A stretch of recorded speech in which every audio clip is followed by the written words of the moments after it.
Hello, this is I've Seen You Before playing Dominions 4. We haven't made a Dominions video in quite a while, so I decided let's go do a let's play about the new nation that came out with a patch, Therodos. I don't know if I spell it right, but anyways. Therodos was once a kingdom of sages and craftsmen ruled by the Telkines, sea diamonds of almost godlike powers. When the Telkines made themselves god kings and threatened the divine order, their entire kingdom was drowned and cast under the waves. The people of all kingdoms suffered the full wrath of the divine judgment and unaware became ghosts, inhabiting the ruins of a sunken kingdom. Of the Telkin kingdom, a few islands remain, inhabited by survivors of the cataclysm. On these islands, the living serve the unaware dead out of fear and respect. Oh, I was wrong anyways. On the islands of a shattered kingdom also lives the dactyloi, dwarven smiths, and servants of the Telkines. With the death I spotted a typo, of the Telkines, the dactyloi replaced them and became revered by the Therodian ghosts. Now Therodos is drowned kingdom of ghosts. Now Therodos is drowned kingdom of ghosts and human islanders ruled by dactyloi mastersmiths. Okay, so that was the intro to the nation. Therodos is really interesting in my opinion because it's a free spawn nation in the early age. I kinda am a bit outdated on dominions, but they've been moving Airmore around. Lemuria Airmore? Well, I think Airmore is now in the middle age, the undead one. The Lemuria is in the late age. Yeah, so Therodos is kind of Airmore of the early age.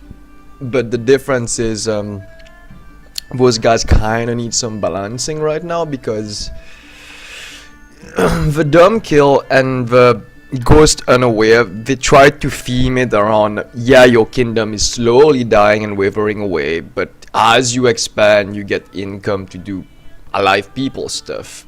But from my experience and me trying to make a few games, like preparation games before this video, your kingdom dies pretty fast. Like the population kill on your dominion is really high, so by the end of year 2 you're pretty much broke and completely out of income and relying on your free spawn. Yeah, this nation has free spawns, I'll show you guys in a few minutes.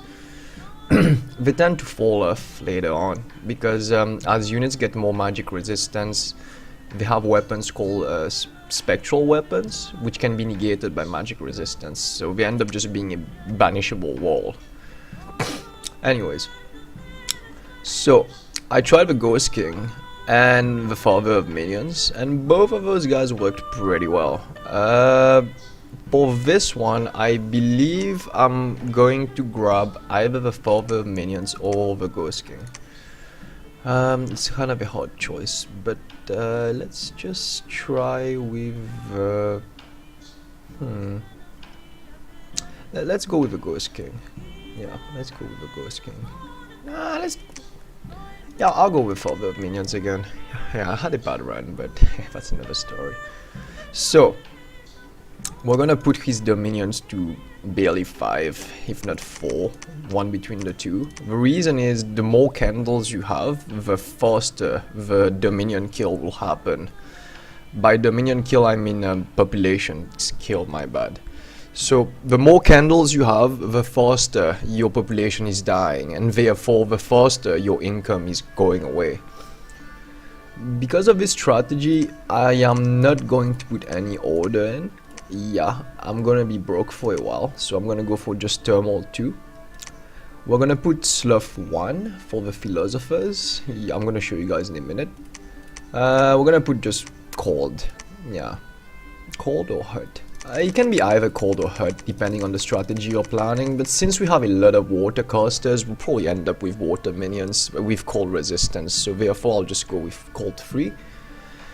You don't want death on Therodos. It's already that bad that your nation is dying really fast, and unlike Airmore where you keep getting free spawn, massive amount of free spawn, it's not Nah, it's not like that with Therodos. You need money at one point to make coastal forts.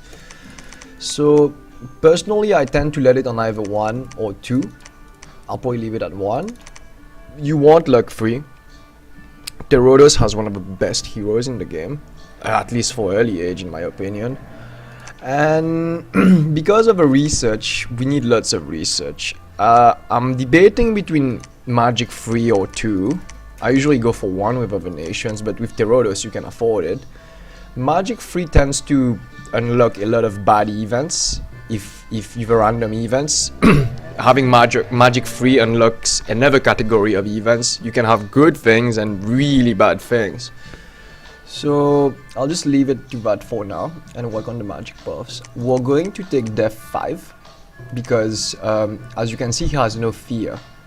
You need fear to be able to beat independence and expand easily early. When you take a minimum of Def 5, you get fear on the chassis, on the pretender, yeah. Oh, oops, my bad. So we're gonna go back there.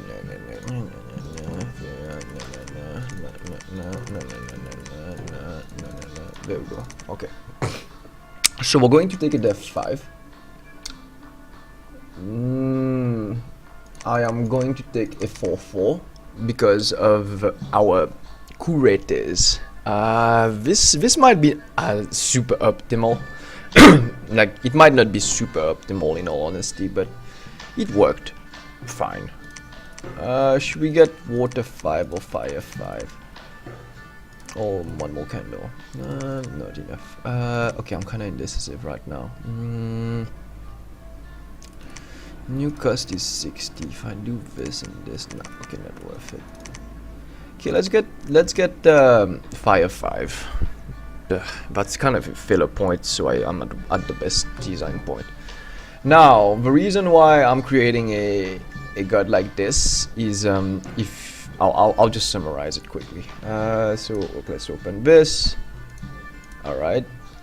So this is the dominions for Inspector. I use it every once in a while before I plan the Let's Plays. So the reason why we need Def, most of our mages, we won't really have Def. We'll have a chance to get Def on a slow to recruit mage, but I tried that in a few games and waiting for it can be really random. You can have it on the first 2 turns and you're super happy, you're like perfect, I need Def on my pretender, or you end up getting it like year 2 when you're like, god damn it, I have no magic income anymore, Def income, because you can't side search because you didn't get a guy with Def pick. But anyways, the reason why we're taking Def is we're gonna use Spectral Philosophers, those guys right there. They are not really a fighting unit, but the magic buff right here gets boosted to really high because they, similarly to the Arcocephal Philosophers, the more sloth your dominion has, the more research points those guys will have. That's a good thing, and they barely cost any. They cost about 8 Def gems. So long story short, if you try to compare it to other items, I'm gonna show you quickly. The miscellaneous construction 6. There we go. That's a skull mentor. You need to get to construction 6 for it and require a Def 2, and it gives you plus 18 research bonus. So it gives you about 1.8 research points per Def gem. Now for the Spectral Philosopher, I remember in a test game I tried to do Sloth 2 and Magic 3. Those guys were straight up put at 15, and 15 divided by 8 is about almost 2, close to 2. So they are not as efficient as the Skull Mentor, but you can't forget the fact that the Skull Mentor is at level 6 and you need to research for it. Whereas the Spectral Philosopher, for just 8 Def gems, you get a guy that's pretty much immortal. He's old, but he won't die, unlike the Arcocephal Philosophers, and he's ethereal, so you get to stretch them a bit longer, and it's definitely a good research guy to just pop into your labs. So the reasons why we took the light bless of water and fire is to also buff our curete, which is right there. That's the cap only, recruitable, really handy for expansion. Like, those guys are really handy. They already have quite a high defense heal of 17, but then they get berserked, so we get a -5 to it, but with our bless they'll get +2, so it will balance out at like 15, 16, which is great. One issue I had with those guys is that once they go berserk is they tend to take a lot of damage, but the water minor bless helps, and since we're not planning to use them all the way into endgame, that's good, because we can't really center a strategy around them. They cost money, even though they're sacred, they won't really cost you income, they cost resources, and it's cap only, so it's not really viable for the late game. That being said, we'll go back to the game and we'll finalize our god. I'm bad at naming, guys, so I'll just, since we're playing a Greek nation, we'll call him Ulysses. Alright, all praise Ulysses. Hello guys and gals, I seen you before here. I hope you guys enjoyed the video. Part 2 will be up very shortly, and I'll add the link to this outro right there. Like and subscribe if you like the content. Feel free to leave a comment. Encouragement is always welcome, and I'm open to any suggestions for the next upcoming videos. For now, I'll just finish this Therodos let's play. Oh, thanks for watching.